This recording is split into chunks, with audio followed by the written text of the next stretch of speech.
Okay, we have another problem. This one is a classic multiple choice AP calculus exam problem. Given that f prime, big F prime of x, is equal to the integral from minus x to x of e to the minus t squared dt, find f prime of 0 and f double prime of x. So the beacon should be going off. Boop, boop, boop, because we have here the t's and the x's. So the fundamental theorem is obviously involved, right? This is a problem that's going to test, first of all, can you recognize that this involves the fundamental theorem of calculus? Because without that recognition, there'd be no way to solve it at all. And then secondly, can you think on your feet to transform this, which is not exactly the fundamental theorem, into something that matches the formula? Well, the first part, f prime of 0, we just have integral from 0 to 0 of something. Well, integral from 0 to 0 or any number to the same number, that there's no interval there, there's no width. So obviously the area is 0. So this integral is 0. So we don't even have to worry about that problem anymore. It's a simple one. The real challenge is the f double prime. And that becomes d dx of the integral from minus x to x of e to the minus t squared dt. Okay, so we're getting close. The problem is we have a minus x here. We should have a 0. Right, now let's use a couple of identities of integration. Now, in fact, we only really need one.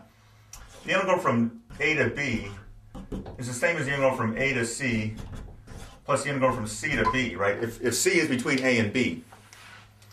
So this is the same as writing d dx of the integral from 0 to x plus the integral from 0 to minus x.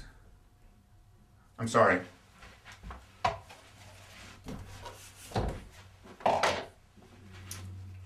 Minus x to 0 of that whole thing.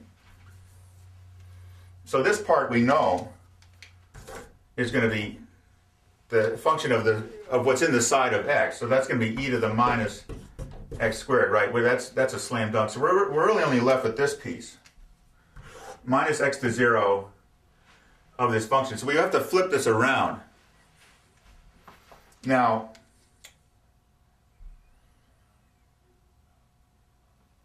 there's a couple things you can do. I think you could draw a graph and then try to say it's symmetrical. I think that's maybe a little bit risky. I think it's better to use some substitution and try to come up with an answer like that. So we also can say that the integral from a to b is minus the integral from b to a.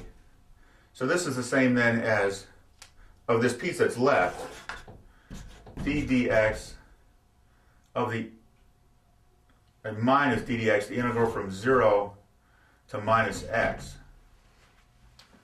Now we can let a substitution of u help us out. U equal minus x. So then minus dx equals du, right? So minus, here we have our minus dx term. So we can rewrite this and say this is the same as the du integral from 0 to u, right, because u is minus x. And then this obviously becomes little f of u, and so it becomes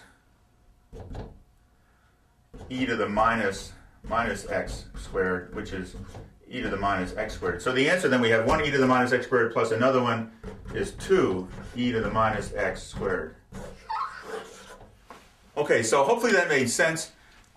These problems are irritating because there's a lot of little minus signs you have to keep track of and things like that. But be neat, much neater than I am, and you'll get the right answer. Okay, good luck.